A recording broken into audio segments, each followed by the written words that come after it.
गुरुर्ब्रह्मा गुरुर्विष्णु गुरुदेव महेश्वर गुरु साक्षात् परं ब्रह्म तस्मै श्री गुरवे नमः। मन्नाथः श्री जगन्नाथः मद्गुरु श्री जगद्गुरु मदात्मा सर्वभूतात्मा तस्मै श्री गुरवे नमः। ओम नमो भगवते वासुदेवाय, ओम परमात्मने नमः, ओम सर्वदेवाय नमः, ओम श्री गुरुभ्यो नमः। भगवत तत्व आज विषय होची वासुदेव सर्वम। भगवत तत्व अथवा परमात्मा तत्व होची सही तत्व जेउथिरे केबे किंचिन मात्र कोनोसी विकार वा परिवर्तन होय नाही, जहाँ समस्त देश काल क्रिया वस्तु व्यक्ति अवस्था परिस्थिति घटना इत्यादि समभाव परिपूर्ण सच्चित आनंद स्वरूप और प्रत्येक जीवर प्रकृत स्वरूप अटे।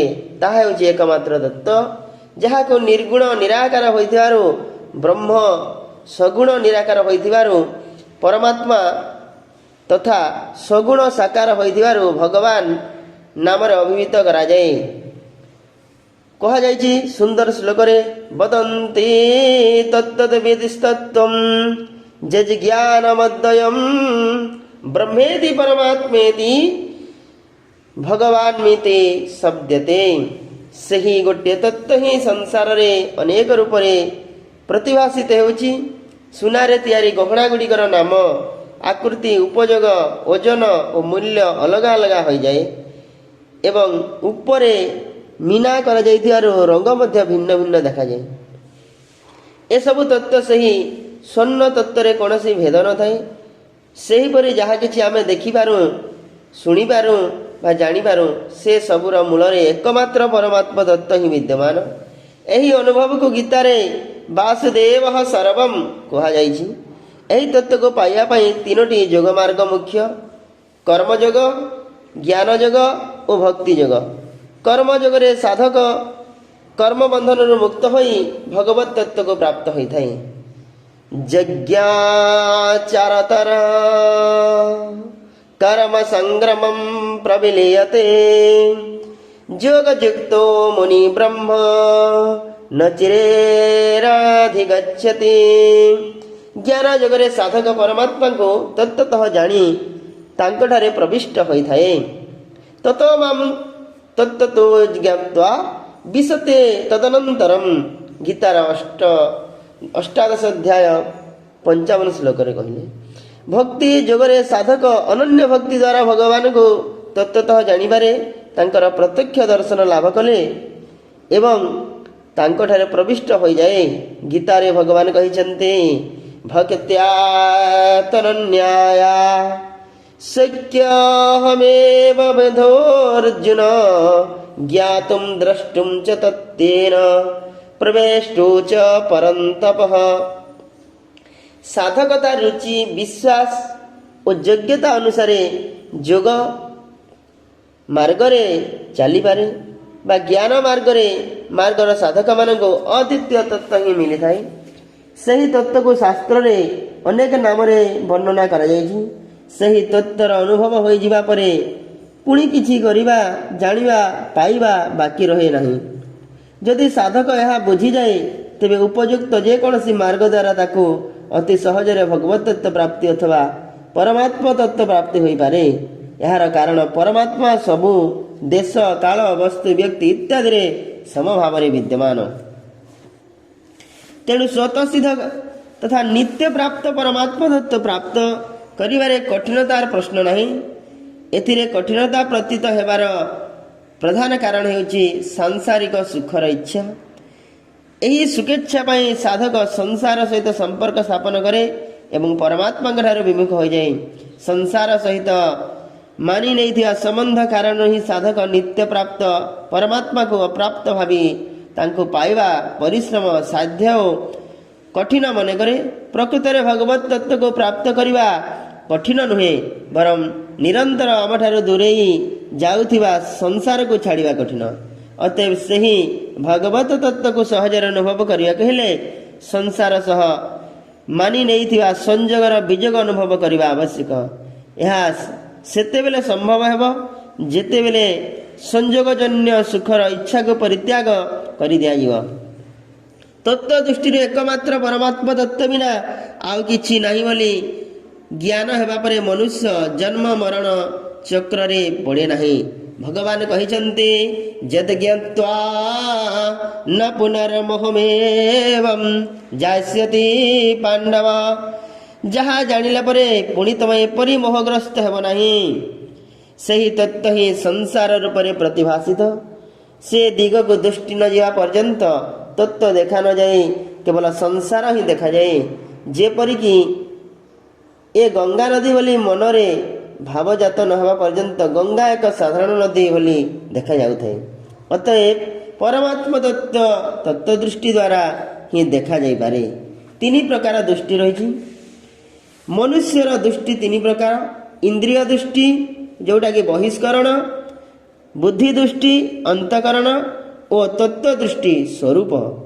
ये तीन प्रकार दृष्टि मध्य यथाक्रमे पूर्ववर्ती ठारू परवर्ती दृष्टि सूक्ष्मतर और श्रेष्ठतर। संसार असत और अस्थिर होई मध्य इंद्रिय दृष्टि रे देखिले सत और स्थिर प्रतीत हो जाए। फलस्वरूप संसार प्रति अनुराग जात हुए। बुद्धि दृष्टि रे वस्तुतः विवेक ही प्रधान।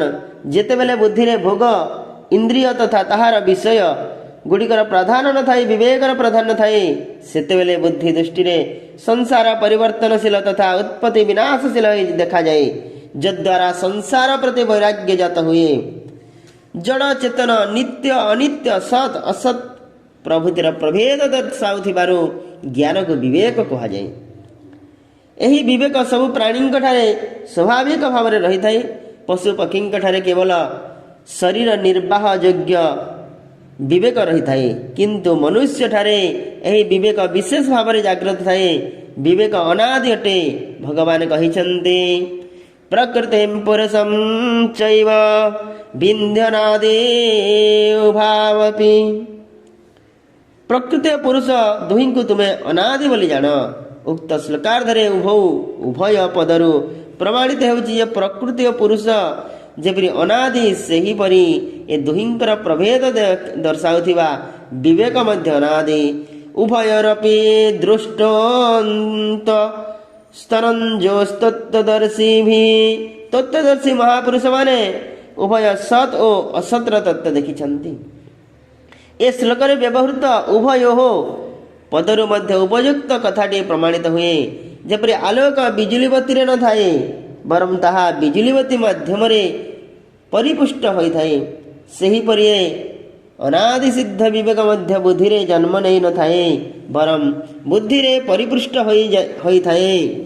इंद्रिय दृष्टि अपेक्षा स्फुरित होई थाए, जद्वारा सत्र सत्ता और सत्र अभाव पृथक पृथक भाव में ज्ञात होई थाए।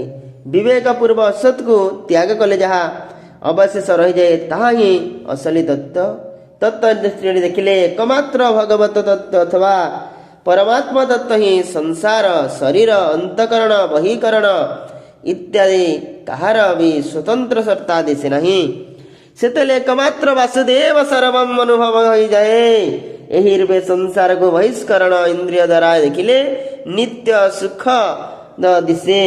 अंतकरण बुद्धि द्वारा देखिले अनित्य दुखद दिशे तथा तत्व दृष्टि रे देखिले परमात्मा स्वरूप दिशे। साधकर विवेक दृष्टि और सिद्धंकर तत्व दृष्टि मध्य अंतर एतिक जे विवेक दृष्टि रे सत और असत भिन्न देखा जाउथिया स्थले तत्व दृष्टि रे सतर अभाव अविद्यमानता न थाए बा असतर भाव विद्यमानता न थाए। विवेक दृष्टिर परिणाम हो जाए। असत्र त्याग पूर्व सत्र उपलब्धि तत्व दृष्टि द्वारा ही सत्र उपलब्धि होई थाए। तत्व दृष्टि द्वारा संसार केबे हेले सत्य रूप में प्रतीत होई नहीं। अभिप्राय यही जे विवेक दृष्टि सत और असत उभय रही थाए, मात्र तत्व दृष्टि केवल ସତ୍ ହିଁ ରହିଥାଏ। ବିବେକକୁ ମହତ୍ତ୍ୱ ଦେଲେ ଇନ୍ଦ୍ରିୟ ଜ୍ଞାନ ଲୋପ ପାଇଯାଏ। ସେହି ବିବେକଠାରୁ ଉର୍ଦ୍ଧ୍ୱରେ ଯେଉଁ ପ୍ରକୃତ ତତ୍ତ୍ୱ ବିଦ୍ୟମାନ ସେଠାରେ ବିବେକ ମଧ୍ୟ ଲୋପ ପାଇଯାଏ। ଜୟ ଜଗନ୍ନାଥ। ପ୍ରକୃତି ଦୃଷ୍ଟି ବସ୍ତୁତଃ ତତ୍ତ୍ୱ ଦୃଷ୍ଟି ହିଁ ପ୍ରକୃତ ଦୃଷ୍ଟି। ଇନ୍ଦ୍ରିୟ ଦୃଷ୍ଟି ଓ ବୁଦ୍ଧି ଦୃଷ୍ଟି ପ୍ରକୃତ ଦୃଷ୍ଟିରେ ଗଣା ହୁଏ ନାହିଁ। କାରଣ ଯେଉଁ ଧାତୁରେ ସଂସାର ଗଠିତ ଏ ଦୃଷ୍ଟି ଗୁଡ଼ିକ ମଧ୍ୟ ସେହି ଧାତୁର। ଏଣୁ ଏଗୁଡ଼ିକ ସାଂସାରିକ ଅଥବା ପରମ ଆର୍ଥିକ ବିଷୟରେ ପୂର୍ଣ୍ଣ ନିର୍ଣ୍ଣୟ କରିପାରିବେ ନାହିଁ। ତତ୍ତ୍ୱ ଦୃଷ୍ଟିରେ ଏହି ଦୃଷ୍ଟି ଗୁଡ଼ିକ ବିଲୀନ ହୋଇଯାଆନ୍ତି। ଯେପରି ରାତିରେ ବିଜୁଳି ବତୀ ଜାଳିଲେ ଆଲୁଅ ହୋଇଯାଏ, କିନ୍ତୁ ସେହି ବତୀଟିକୁ ଯଦି ମଧ୍ୟାହ୍ନରେ ଜଳାଯାଏ ତେବେ ତାହା ଆଲୋକ ଦେଉଥିଲେ ସେହି ଆଲୋକର ସୂର୍ଯ୍ୟଙ୍କ ଆଲୋକ ଆଗରେ କୌଣସି ମହତ୍ତ୍ୱ ରହେ ନାହିଁ। ସେହିପରି ଇନ୍ଦ୍ରିୟ ଦୃଷ୍ଟି ଓ ବୁଦ୍ଧି ଦୃଷ୍ଟି ଅଜ୍ଞାନ ଅବିଦ୍ୟାରେ ଅଥବା ବ୍ୟବହାରିକ କ୍ଷେତ୍ରରେ ଉପଯୋଗୀ ହୋଇଥିଲେ ହେଁ ତତ୍ତ୍ୱ ଦୃଷ୍ଟି ହୋଇଯିବା ପରେ ଏ ଦୃଷ୍ଟି ଗୁଡ଼ିକ ତତ୍ତ୍ୱ ଦୃଷ୍ଟି ଆଖିରେ କୌଣସି ମହତ୍ତ୍ୱ ରହେ ନାହିଁ। ଏ ଦୃଷ୍ଟି ଗୁଡ଼ିକ ନଷ୍ଟ ତ ହୁଅନ୍ତି ନାହିଁ, କିନ୍ତୁ ପ୍ରଭାବହୀନ ଦେଖାଯାଆନ୍ତି। କେବଳ ସଚ୍ଚିଦାନନ୍ଦ ରୂପରେ ଏକମାତ୍ର ଅଖଣ୍ଡ ଜ୍ଞାନ ହିଁ ଅବଶେଷ ରହିଯାଏ ଏବଂ ତାହାକୁ ହିଁ ଭଗବତ ତତ୍ତ୍ୱ ବା ପରମ ତତ୍ତ୍ୱ କହନ୍ତି। ତାହା ହିଁ ପ୍ରକୃତ ତତ୍ତ୍ୱ, ବାକି ସବୁ ଅତତ୍ତ୍ୱ। ଜୟ ଜଗନ୍ନାଥ।